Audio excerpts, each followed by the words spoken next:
Welcome dear student, তোমাদের class 10-এর গ্যাসের আয়তনের থেকে এই বয়েলের সূত্র থেকে আসা একটি ম্যাথমেটিক্যাল প্রবলেম, যেটা তোমাদের মাধ্যমিক পরীক্ষা 1983-তে এসেছিল।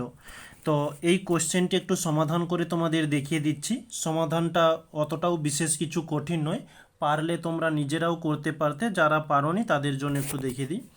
বলছে কি, কোনো নির্দিষ্ট উষ্ণতায় 800 mmHg চাপে, তাহলে P1 এখানে বলছে 800 mmHg।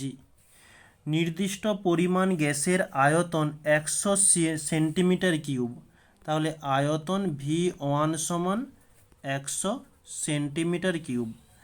একই উষ্ণতায় ওই গ্যাসের আয়তন বলছে V2 সমান 75 সেন্টিমিটার কিউব, তাহলে চাপ কত হবে? P2 সমান জিজ্ঞাসা চিহ্ন। সমীকরণটা কি? যে বয়েলের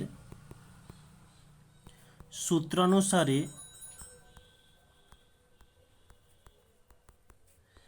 P1 V1 সমান P2 V2, বা আমরা নির্ণয় করব কি P2 এর মান, তাহলে P1 V1 by V2।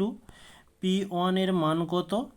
800 mmHg into V1 এর মান 100 সেন্টিমিটার কিউব বাই V2 এর মান 75 সেন্টিমিটার কিউব।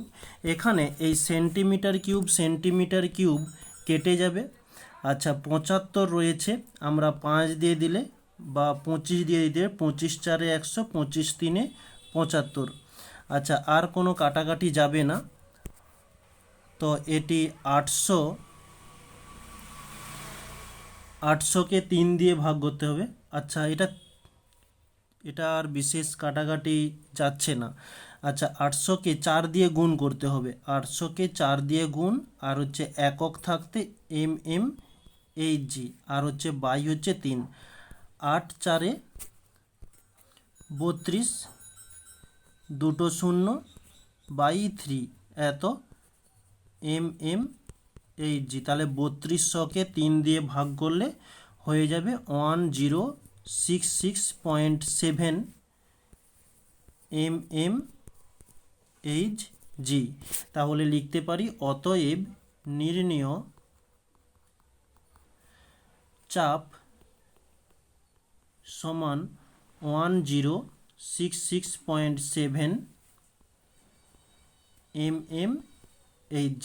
ওকে, এটি হচ্ছে আমাদের অ্যান্সার।